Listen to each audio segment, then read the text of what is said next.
하나님 말씀은 구약성경 창세기 9장 18절에서 21절까지입니다. 우리 같이 한 목소리로 함께 읽겠습니다. 방주에서 나온 노아의 아들들은 셈과 함과 야벳이며 함은 가나안의 아버지라. 노아의 이 세 아들로부터 사람들이 온 땅에 퍼지니라. 노아가 농사를 시작하여 포도나무를 심었더니 포도주를 마시고 취하여 그 장막 안에서 벌거벗은지라. 아멘. 노아의 타락이라는 제목으로 설교하려고 합니다.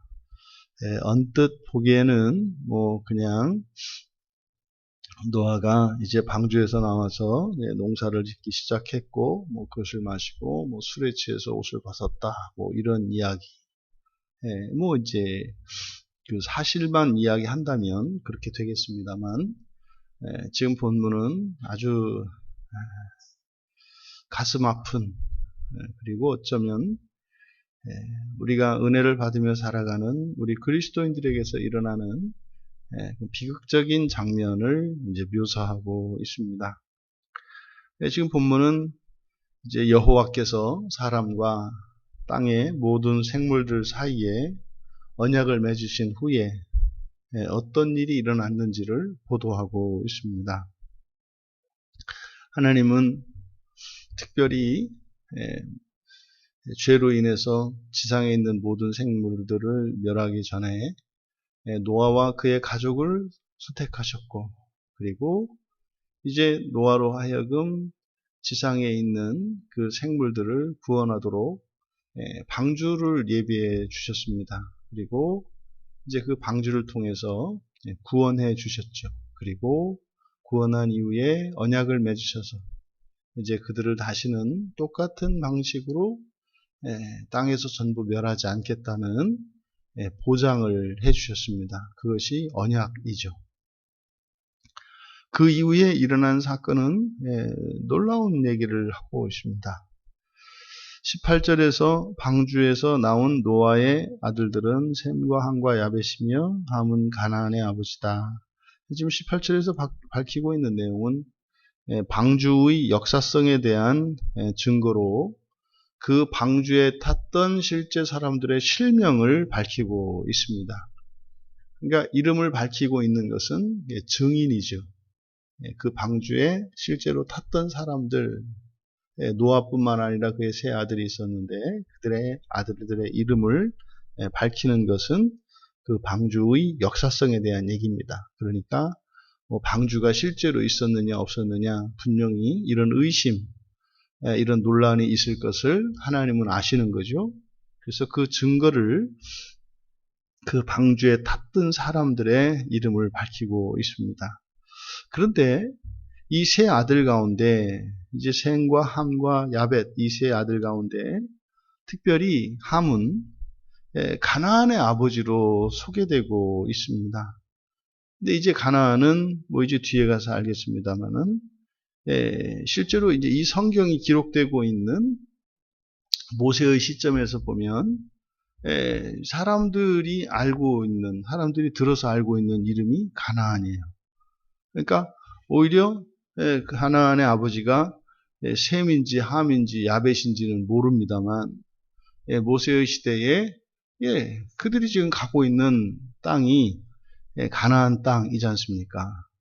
그러니까 그 가나안이라고 하는 그 기원이 무엇인지를 가르쳐 주는 거예요. 그러니까 함은 가나안의 아버지입니다만 모세 당시의 사람들은 함보다 가나안이라는 그 지명을 먼저 알고 있죠. 그러니까 이 땅이 그래서 가나안이구나. 그러니까 이제 모세의 계시를 통해서 이제 사람들은 알게 되는 거죠. 이것은 종종 우리들이 살아가면서 우리 일상에 있는 이러한 일들이 하나님의 그 구원의 계획 속에 있었다는 것을 깨닫게 돼요. 오랫동안 이렇게 알고 지내온 친구 아니면 까마득히 잊고 있었던 어떤 사람이 우리가 예수를 믿고 하나님의 구원의 은혜를 누리고 진리를 깨닫고 나면 그 사람이 그런 의미였어? 이렇게 깨닫게 되는 거죠. 그래서 함을 가나안의 아버지로 밝히고 있는 것, 이것은 이제 가나안이라고 하는 가나안을 알고 있기 때문인데, 이 가나안은 누굽니까? 사실은 이제 셈과 함과 야벳, 이것은 노아와 함께 구원을 받은 사람이잖아요. 그리고 언약 안에 있는 사람들이잖아요. 근데 가나안은 누굽니까? 저주받은 자예요. 앞으로 저주받을 자입니다. 그러니까 여기서요, 구원 안에 저주가 포함되어 있다는 사실을 가르쳐줘요. 가나안의 아버지 함은 선택받았고 구원받았고 그리고 언약 안에 있는 사람입니다. 근데 그의 아들 가나안은 이제 함으로 인해서, 아버지 함으로 인해서 그 가나안이 저주를 받죠. 그러니까 이 저주에 대한 우리들의 오해를 풀어야 됩니다. 저주 또한 뭐다? 하나님의 구원의 한 방식이라는 것을 기억해야. 근데 여러분, 이거 다 아는 거거든요. 다 알아요. 부모에게 종아리를 맞고 심하게 야단을 맞고 당장 나가라 그래서 하룻밤 내쫓겠다 그래서 그 사람을 족보에서 지워버리고 부모와 자식의 인연을 끊어버리는 게 아니거든요. 이게 하나님의 심판, 하나님의 징계, 저주, 이런 말은 하나님으로부터 끊겨진다는 이야기가 아니에요. 고치는 이야기거든요. 이게 바뀌어야 합니다. 그러니까 지금 수천 년 동안 바뀌지 않는 것이 성경을 보는 사람들임에도 불구하고 끊임없이 분리시키고 떨어져 나가고 갈라내고 하는 일들이 일어난다 이 말이에요. 하나님은 구원의 하나님이시고 창조의 하나님이시지 파괴하고 멸하는 하나님이 아니세요. 그러니까 하나님이 내리시는 모든 징계와 심지어 저주까지도 구원 안에 있다는 것을 지금 밝히는 거예요. 그리고 19절에 노아의 이 세 아들로부터 사람들이 온 땅에 퍼지니라. 이게 지금 우리말로 봐서는 노아의 세 아들로부터, 그렇죠. 뭐 이제 백인, 흑인, 황인 이렇게 해서 세 인종이 여기서 나오는 거 맞습니다. 그 사실 맞습니다. 그런데 단순히 그것만을 말씀하는 것이 아니라 모세는 여기에 지금 특별한 의미를 주고 있어요. 여기에 퍼지다라고 하는 이 말이 나파츠라는 말인데, 이 나파츠는 뭐 흩어진다, 흩뿌리다 이런 의미가 있고, 내 던져 부수다. 그러니까 깨지기 쉬운 유리 그릇이나 사기 그릇 같은 것을 이렇게 이 단단한 콘크리트 바닥에 이렇게 집어 던져서 깨트리는 겁니다. 딱 깨트리면은 그냥 팍 부서져 버리잖아요. 그게 나파츠입니다. 그래서 던져서 부수다라는 의미를 가져요. 그리고 모세오경 전체에서, 이 창세기에서 신명기에 이르는 모세오경 전체에서 여기에 딱 한 번만 사용이 됩니다. 이 나파츠라는 말이. 그래서 왜 세 아들로부터 사람들이 온 땅에 퍼졌다라고 할 때 이 나파츠라고 했을까? 이것은 앞에 1절에서 여호와께서 복을 주시면서 충만하라 그랬잖아요. 생육하고 번성하여 땅에 충만하라 이렇게 말씀하셨잖아요. 그러니까 충만하다, 이게 말레거든요. 말레. 그리고 이렇게 충만하는 것이 뭐예요? 번성하여 충만하게 되는 거잖아요. 번성하여 충만하게 된다. 그럼 무슨 말입니까? 번성하여 충만하게 된다는 것은 그냥 여기에서부터 채워지는 거예요. 여기서부터 채워져서, 그 대표적인 경우가 이제 아브라함과 롯이 갈라지는 경우죠. 함께 거주했는데 땅이 비좁아요. 그래서 퍼져나가게 되죠. 이게 하나님이 확장시켜 나가는 방식이거든요. 번성하여 충만하게 됩니다. 그러니까 번성해서 수가 많아져요. 그래서 어떻게 해요? 땅을 넓혀가는 겁니다. 이게 중요한 은혜의 원리죠. 은혜는요, 충만하여 번성해 가는 거예요. 그러니까 내 안에 채우고 채운 은혜가 흘러 넘쳐서 가는 겁니다. 그런데 여기서는 그렇게 기록하지 않고 나파츠라고 했단 말이에요. 이 나파츠, 그러니까 이 노아의 세 아들로부터 사람들이 온 땅에 퍼진 이 사건은 하나님이 주신 복으로 그렇게 된 것이 아니라는 거예요. 번성해서 세상으로 퍼져나가고 이렇게 충만하게 된 것이 아니라 번성하지 않았는데도 뭐 했다? 깨어져 버린 거다, 흩어져 버린 거다, 이렇게 얘기한다 이 말이에요. 그러니까 지금 19절에서 밝히고 있는 이 사건은 이게 딱 오늘날 그리스도인의 모습입니다. 예, 교회 안에 사람들의, 기독교인의 숫자가 늘어나요. 근데 번성하여 충만하는 것이 아니라 뭡니까? 이거를 그냥 막 두드려가지고 껌에 있는 껌 은박지 마냥 그냥 얇게 펴가지고 넓게 피는 거예요.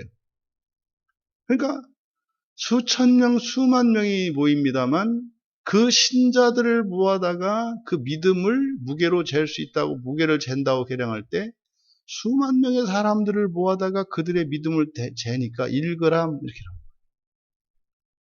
이게 지금 19절에서 모세가 밝히는 내용입니다. 그냥 사람들이 흩어지고 많이 모이고 여기저기 살고 이게 중요한 게 아니죠. 하나님의 말씀은 그대로 이루어져야 합니다. 정복해서 번성하여 충만하게 돼야 되는 거예요. 이것은 우리들 개인의 원리이고 가정의 원리이고 교회의 원리고 국가와 나라의 원리예요. 회사에서도 기업의 원리고요. 이게 아무것도 없는데 외형만 키워요. 그거는 번성하여 충만하게 되는 게 아니죠. 어느 날 보니까 뭐 빈 껍데기밖에 안 남아있는, 내실이 없다 이 말이죠.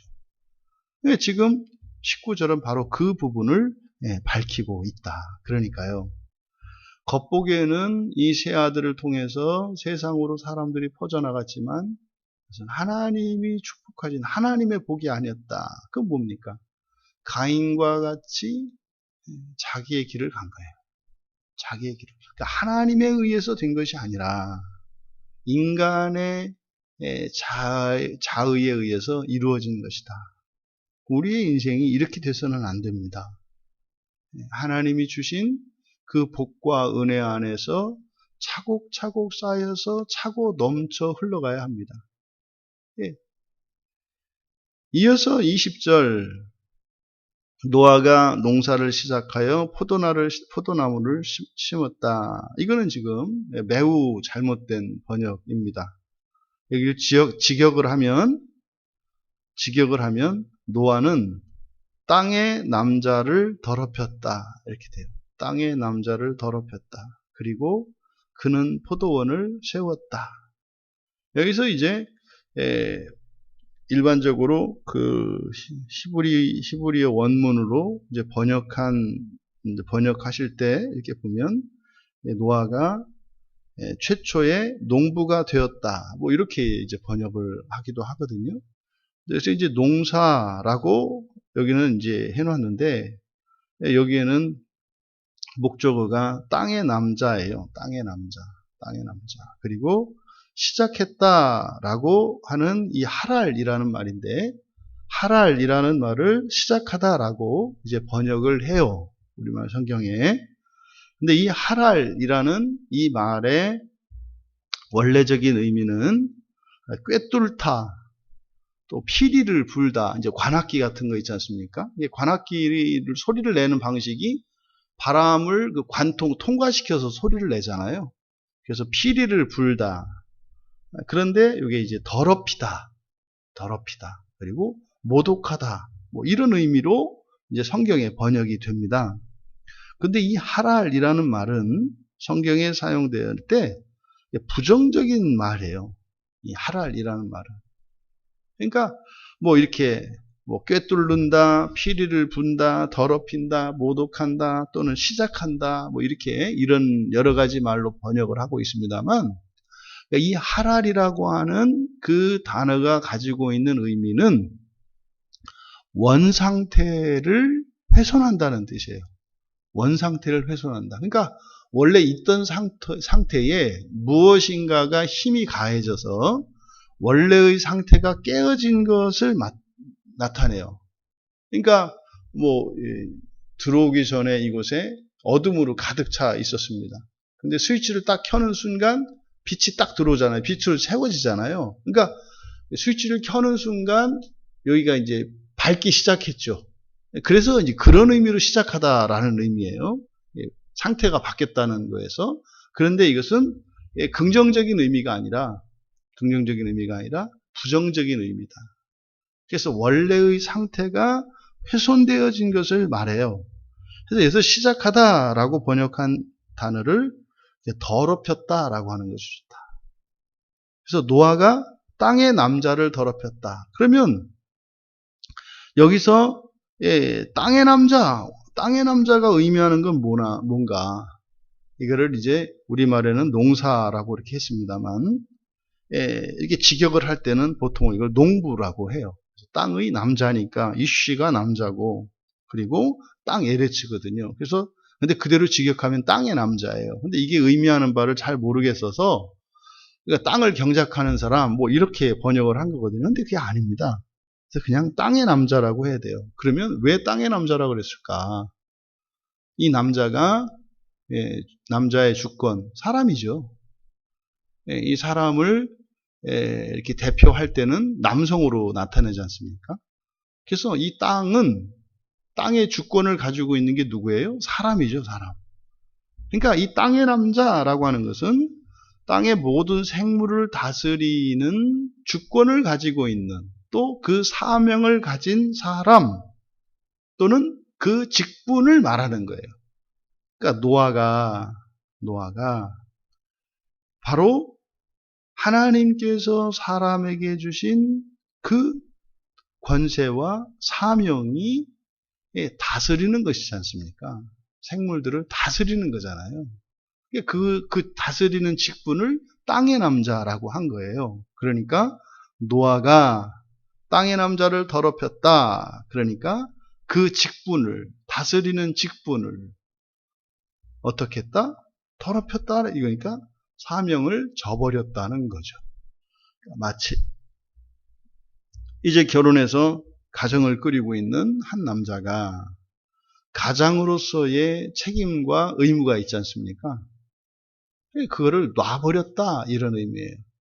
그래서 노아가 그 땅의 남자를 더럽혔다. 다시 말해서 이 지상에 있는 모든 생물들을 다스리는 그 권세와 책임을 저버렸다는 것이에요. 저버렸다. 그리고 그가 한 일이 뭐다? 포도원을 세웠다는 거예요. 여러분들이 하나님의 창조의 관점에서 이 방주를 여러분들이 쭉 살펴보면 세상에 이제 모든 생물들이 멸종했잖아요. 멸종한 게 아니라 다 멸절됐잖아요. 그리고 살아있는 것은 지금 방주에 있는 거죠. 적게는 2쌍, 많게는 7쌍만 살아있거든요. 만에 하나 이 2쌍이 죽어버리면 그 종 자체가 없어져 버려요. 그러니까요, 노아의 1차적인 관심은 어디에 있어야 합니까? 이 생물들을 살리고 보존하는 일에 마음을 둬야 돼요. 왜요? 지금 세상은 물로 지금 완전히 심판을 받아서 엉망진창입니다. 그러면 어떻게 이들을 다스릴 것인가에 마음을 써야 하는데 노아는 방주에서 나오고 하나님과 언약을 맺고 난 뒤에 다 놔버렸다는 거예요. 그리고 한 일이 포도원을 세웠대요. 자기의 포도원을 세웠대요. 포도나무를 심었다가 아니라 포도나무가 아니라 포도원이에요. 포도원. 포도원을 세웠다. 그러니까요. 이렇게 땅을 그은 거죠. 여기는 내 땅. 아니, 땅 전체를 다스리라고 노아에게 사람에게 이 세상을 맡겼는데 거기에서 어떻게 해요? 금을 딱 그어놓고 여기는 내 땅. 그 무슨 말입니까? 그 바깥은 포기하는 거죠. 여러분, 우리가 주일에 살펴봤던 것처럼 예수님의 제자들은 세상을 구원하기 위해 부름받은 사람들이에요. 이게 이제 안 믿으니까 문제거든요. 그러니까 아니, 안 믿으면 또 제자가 되려고 하지 않으면 되잖아요. 근데 제자는 되겠다고 하고 자신의 사명은 감당하지 않으려고 해요. 그럴 바에는 제자가 안 되면 된다니까요. 그런 거죠. 우리 그리스도인은요, 못 모르고 그냥 정말 하나님이 나를 택해 주셔서 예수를 믿고 이제 예배자가 되고, 예, 뭐 세례를 받고 이렇게 구원을 이제 받게 됩니다.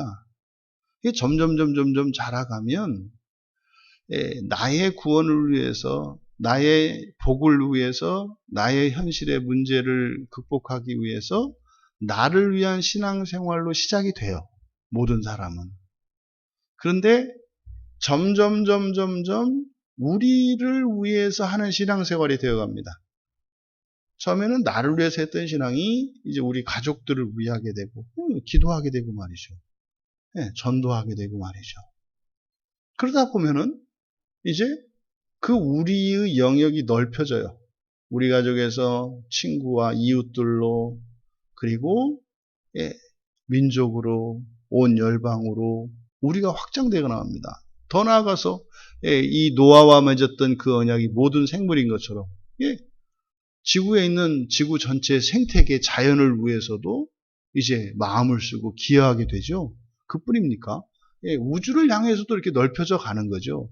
이게 예수님, 이게 하나님께 구원받은 자들의 정상적인 변화예요. 이렇게 일어나는 것이. 그런데요, 지금 노아는 땅을 거서 여기 내 포도원을 만들었다는 거죠. 이게 교회 안에서 보여지는 그 개교회주의, 또 집단이기주의, 그리고 개인주의입니다. 전체 교회에서 보면은 우리 교회만 생각하는. 그래서 또 그 우리 교회는 또 대단한 줄 알고 들어가 봤더니 또 우리 교회 안에서는 또 우리끼리만 생각하는. 그래서 또 그 우리끼리는 좀 뭔가 있는가 해서 그 우리끼리 속에 들어가 봤더니 나만 해서 또 그 뭐라도 좀 행복하고 좀 꽉 차게 사나 했더니 거기도 정신분열. 이렇게 없어요. 아무것도 없어요. 이게 지금 앞에서 18절에서 이들이 온 땅에 퍼졌다라고 할 때 이 나파츠를 통해서 이들이 세상으로 퍼져나가는 것 자체가 정상적인 것이 아니고 하나님이 원하셨던 게 아니라 그랬지 않습니까? 그럼 이제 반대로 노아는 또 땅을 긋고 요 안에서 이제 들였는데 또 거기는 뭐 또 이렇게 번성하게 되는가 했더니 그것도 아니더라 이 말이죠. 그게 뭐예요? 세상을 버리고 여기를 내 거 한 거죠. 지금 이것을 여기서 얘기하고 있습니다. 그러니까요, 그렇게 자신의 포도원을 세웠어요. 그래서 얼마나 잘 사나 보자고요. 사명을 버리고 자기 구원을 위해서, 자기 만족을 위해서 그렇게 살았어요. 그랬더니 21절에 그렇게 해갖고 한 일이 뭡니까? 포도주를 마셨고 취했고 장막 안에서 벌거벗었다. 그러니까 마셨고 취했고 벌거벗었다예요. 고작 한 일이 이게 최초의 음주 사건입니다. 이게 최초의 음주 사건이에요. 그래서 왜 술 먹지 말라 그래요? 술 먹으면 마시고 취하고 벗어요. 그래서 마시지 말라는 거예요. 왜요? 그러면 그렇게 되는 거예요. 그럼 여기서 이 벌거벗었다, 벗었다, 가라라고 하는 말인데 이게 이제 뒤에 가면 레위기 18장에 주로 이제 레위기에 하체를 범하다, 성범죄와 관련해서 이 말이 사용이 된다고요. 절대로 해서는 안 되는 이런 성범죄에 대해서 이야기할 때 이 가라라고 하는 말을 써요. 그러니까 이 가라는 뭐 사전적으로 그냥 옷을 벗었다는 의미죠. 옷을 벗었다. 그러니까 포도원을 세워가지고 자기 세상을 만들어 놓고 그 안에서 하는 일은 뭐예요? 그냥 범죄하는 일이에요. 근데 그 범죄가 어떤 범죄냐?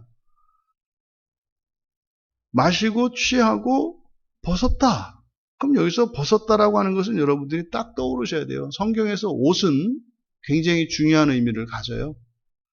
창세기 3장 21절에서 여호와 하나님께서 이제 타락한, 그래서 그 아담과 하와에게 가죽옷을 지어 입히셨잖아요. 그래서 그 옷이라고 하는 것은 수치를 가리는 것이고, 또 이제 하나님의 보호를 의미하죠. 하나님의 은혜, 하나님의 보호를 의미하는 것이 옷이에요. 근데 이게 이제 잘못 활용되면 어떻게 돼요? 외식과 가식이 되죠. 오히려 자신의 이런 연약함을 보호하기 위한 수단으로서의 옷, 이것은 하나님의 은혜고 좋은 겁니다. 근데 자신의 죄를 가리는 것이 되면 이것은 악의 도구로 쓰여요. 옷이라는 게. 그러면 여기에서 지금 노아가 옷을 벗었다라고 할 때 지금 이 문맥에서는 바로 하나님께서, 여호와께서 지어 입혀주신 게 옷이에요. 그러니까 이 옷은 하나님이 만드신 거예요. 사람을 위해서. 근데 노아가요, 술을 마시고 취해서 옷을 집어 던졌대요. 그럼 여기서 옷이 의미하는 것은 뭐겠는가? 바로 앞에서 여호와께서 사람과 땅의 모든 생물들 사이에서 맺으신 언약이죠. 하나님이 보호하시겠다고 하는 그게, 이 언약이 사람의 몸에 옷과 같다 이 말이에요. 그러니까 노아가 한 일은 뭐였어요? 하나님의 보호를, 하나님의 언약을 거절하고 팽개쳐 버린 것이다. 여러분, 지금 이 사건은 여호와의 언약이 있고 난 뒤에 이런 일이 일어났다는 거예요. 너무너무 마음 아픈 이야기고 기가 막힌 이야기입니다. 본문을 정리하면 첫 번째로 이 노아의 세 아들은 사실은 여호와의 기대주죠. 하나님은 이들을 통해서 이제 번성하여 충만케 하실 계획을 갖고 계시잖아요. 그죠? 다시는 이런 멸망시켜야 하는 이런 끔찍한 심판이 일어나지 않도록 이 세 아들에 대한 기대가 하나님은 분명히 있으시다고요. 그런데 어떻다? 그들 가운데 한 아들에게, 또 이들이 하나님을 거스르는 일들이 일어났다는 것을 가르쳐줘요. 믿었던 내가, 이런 거죠. 믿었던 내가. 두 번째로 노아가 구원의 방주에서 나오고 여호와의 언약을 받은 후에 타락했다는 사실을 가르쳐줘요. 언약을 받은 후에 타락했다는 사실. 이게 꼭 예수님의 제자들이 생각이 난다고요. 예수님의 제자들. 주님의 제자로 임명을 받고, 그 사람들은 구원받은 사람들이잖아요. 구원받은 정도가 아니라 세상을 구원할 사람들이잖아요. 그런데 그리고 나서 죄를 짓습니다. 그러니까요, 택함받고 구원받고 하나님의 언약을 받고 난 이후에도 뭐 할 수 있다? 타락할 수 있다는 것을 가르쳐줘요. 근데 타락했으면 가짜야. 이거는 성경의 가르침이 아니다 이 말이에요. 끝에 가서 잘 살던 사람이 말년에 가서 범죄하고 타락하면 그거 가짜였어. 이렇게 하면 안 된다 이 말이에요.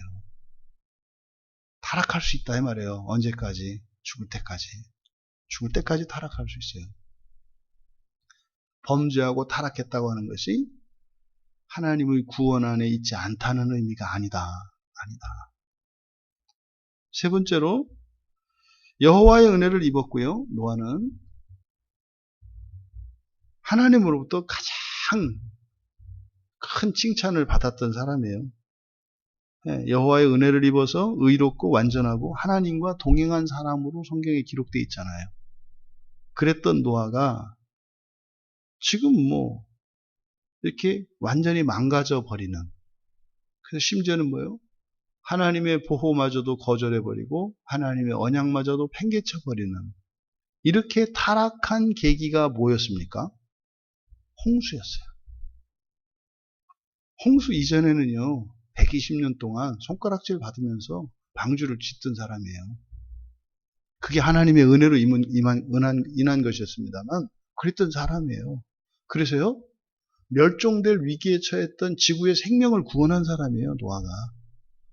그런데 홍수가 끝나고 난 뒤에 하나님의 언약을 맺으셔서 이제는 두 번째 아담과 같이 정말 하나님의 이제 재창조를 노아와 노아의 세 아들을 통해서 이루시려고 했는데 여기서 타락을 했어요. 여러분, 그가 타락한 이유가 뭐예요? 홍수니까. 홍수는 하나님의 심판이거든요. 그러니까요, 하나님의 심판에 대한 불만이에요. 이렇게 완전하고 의롭고 하나님과 동행했다라고 하는 하나님의 은혜를 받아서 그렇게 의롭고 완전하고 하나님과 동행한 사람이라고 평가받았던 노아가 하나님의 심판에 대한 불만으로 아주 심각한 죄인이 돼버렸다는 거예요. 이게 뭡니까? 신앙생활 잘하고 하나님의 사랑을 입고 은혜를 입었던 사람이 인생의 이런저런 환난이나 또 그 시대의 아픔을 통해서 어떻게 해요? 완전히 배교의 길로 가죠. 이게 역사 속에서 이런 일이 일어나요. 세계 2차 대전이 일어나고 난 뒤에 기독교 내부에는 엄청난 내분이 일어났습니다. 세계 2차 대전을 일으킨 그 주범들이 기독교인들이었고 세계 2차 대전을 종식시킨 것도 기독교인들이었어요. 둘 다. 그러니까요, 많은 크리스찬들이 예수를 버리고 떠나갔습니다. 대부분의 이 무신론자들, 이런 자의주의자들, 이 사람들이 바로 전쟁의 참상을 겪고 난 뒤였거든요. 이것이 역사적으로도 그렇습니다만 우리들 개인적으로도 이런 환난과 어려움을 겪고 난 뒤에 과거에 하나님의 그 특별한 은혜, 그래서 그 거룩한 자신의 변화된 본성까지도 다 버리고 타락하는 일이 일어날 수 있다는 거예요. 하나님께 불만을 품어서는 안 됩니다. 아프고 힘들고 괴롭고 고통스럽다고 하나님께 도움을 청할 일이지 내 인생에 대해서 불만을 품을 일이 아닙니다. 내 인생에 대해서 불만을 품으면, 역사에 대해서 불만을 품으면 배교의 길을 가게 됩니다. 그것은요, 이제 이어지는 얘기는 그 결과가 아니겠습니까? 여러분, 이 노아의 타락에 대한 이 기사가 우리들에게 주는 교훈이 큽니다. 하나님은 신실하셔서 무지막지한 그 홍수 심판으로 진노하시는 것 같고 세상을 멸망시키는 것 같아도 그것은 하나님의 구원의 행동이라는 것을 잊어서는 안 됩니다. 우리가 인생의 환난을 만났을 때 그것은 하나님의 더 큰 구원의 뜻이라고 하는 것을 늘 기억해야 합니다. 그래서 이 노아의 사건을 통해서 우리들의 인생 안에 이런 노아가 겪었던 이런 가슴 아픈 일들은 일어나지 않기를 바랍니다. 혹시 우리의 지난날 과거의 삶 속에 이런 일이 있었다면 그것을 깨닫고 회개할 일입니다. 하나님, 그것은 어리석었습니다. 하나님의 큰 사랑을 오해했고 아직 철이 없어서 하나님의 사랑을 의심했고 제가 미련한 자였습니다. 노아가 넘지 못했던 그 신앙의 한계를 뛰어넘고 그렇게 이 역사 속에 또 우리 개인의 삶 속에 이러한 환난의 방식으로 하나님이 구원하실 때조차 하나님을 절대적으로 신뢰하고 하나님을 찬양하며 감사하며 믿음의 길을 갈 수 있는 우리 모두 되시기를 주님의 이름으로 축원합니다. 존귀하신 하나님, 하나님께서는 세상 사람들 가운데 특별히 택하여 주셨고 은혜를 베풀어 주셔서 의롭게 하셨고 하나님이 동행하여 주셨습니다. 그리고 구원해 주셨고 그리고 언약까지 세워 주셨습니다.